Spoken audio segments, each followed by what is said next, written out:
Media ভাই বন্ধুদেরকে যুব কংগ্রেসের ত্রিপুরা প্রদেশ যুব কংগ্রেসের স্বাগত। আজকে মূলত এই সাংবাদিক সম্মেলন আমরা সম্মিলিত হয়েছি কিছু তথ্য এবং এই রাজ্যে যে সরকার আছে, এই সরকার যে বেকার বিরোধী তা নিয়ে যুব কংগ্রেস যে লড়াই করছে, সেই লড়াইয়ের কিছু তথ্য আপনাদের হাতে তুলে দেব। আমরা জানি যে ত্রিপুরা ইঞ্জিনিয়ারিং সার্ভিস বা ইঞ্জিনিয়ারদের নিয়োগ বিগত 7 বছর ধরে এই রাজ্যে বন্ধ। 2016-17 সালে শেষবারের মতন টিইএস পরীক্ষার মাধ্যমে 298 জন ইঞ্জিনিয়ারকে নিয়োগ করা হয়েছিল এবং 2018-তে ভারতীয় জনতা পার্টি সরকার আসার পরে এই ইঞ্জিনিয়ারিং নিয়োগ বন্ধ। আমরা জানি যে 2023 সালে 400টি ভ্যাকেন্সি দিয়ে টিইএস একটি পরীক্ষা সংগঠিত করে এবং এই পরীক্ষাতে নতুন কিছু নিয়ম এবং আইন তারা অ্যাড করে, যার মধ্যে পরীক্ষায় প্রিলিমস, মেইন এবং তারপরে নিয়োগ ইন্টারভিউ। এই প্রিলিমসের পরীক্ষা যখন শেষ হয়, রাজ্যের বেকার ইঞ্জিনিয়ারদের তরফ থেকে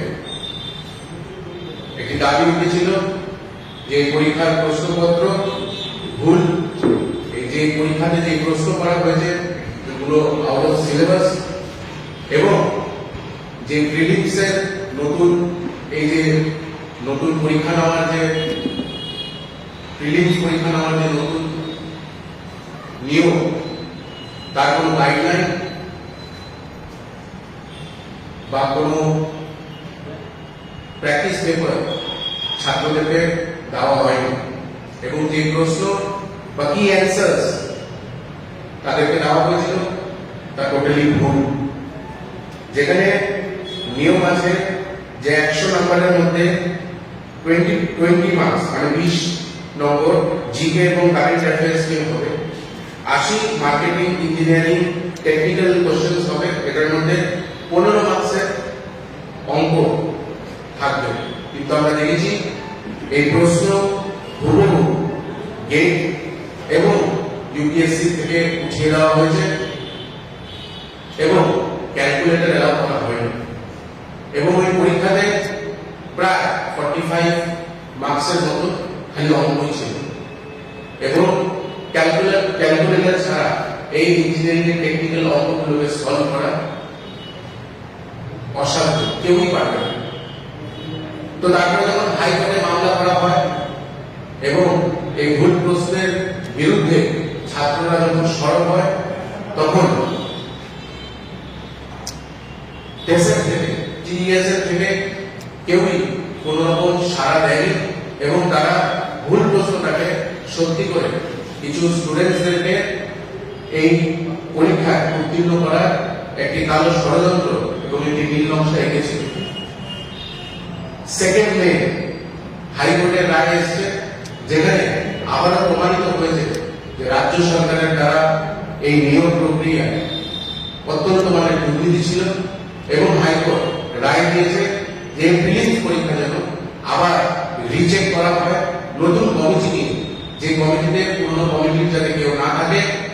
এবং আমরা কিছু সূত্রে এবং খবরের কাগজে দেখেছি যে এই দুর্নীতির পেছনে অসীম পাল, এক্সাম কন্ট্রোলার এবং তার ওয়াইফ অঙ্গলিকা, মিসেস অঙ্গলিকা যুক্ত আছে এবং কোটি কোটি টাকা স্টুডেন্টসদের থেকে কমিশন হিসাবে এই পরীক্ষায় পেপার ছিনিমিনি করেছে।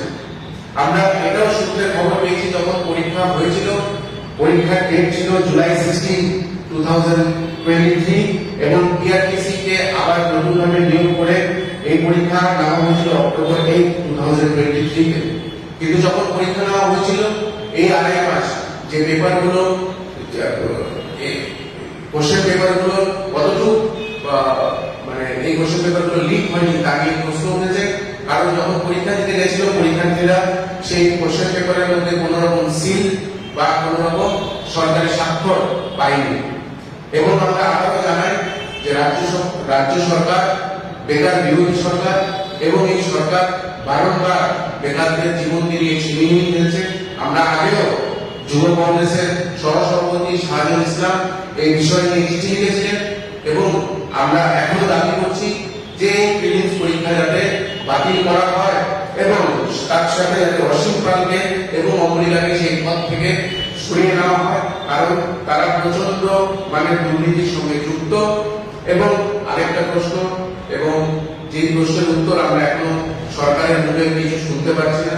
আমরা কিছুদিন আগেই জানি যে কোঅপারেটিভ ব্যাংক নিয়োগে যে আসাম যাওয়ার বাসটিতে অ্যাক্সিডেন্ট হয়ে একজন রাজা প্রাণ মারা গেছে, তাকে কোন রকম সাহায্যের কোনো আশাই এই সরকার দিচ্ছে না।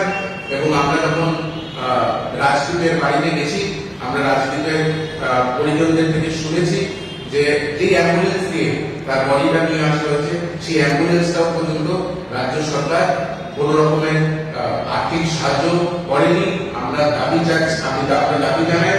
এবং আপনারা জানেন এই কোঅপারেটিভ ব্যাংক নিয়ে সবচেয়ে প্রথম যুব কংগ্রেস সরব হয়েছিল এবং আমরা আবার দাবি জানাচ্ছি কোঅপারেটিভ ব্যাংকের কাছে এবং রাজ্যের মুখ্যমন্ত্রী শ্রী মানিক সাহাজির কাছে যে আপনি অতি সত্বর এই পরিবারের পাশে দাঁড়ান এবং এই পরিবারকে একটি চাকরি আপনার দিতেই হবে, এই দাবি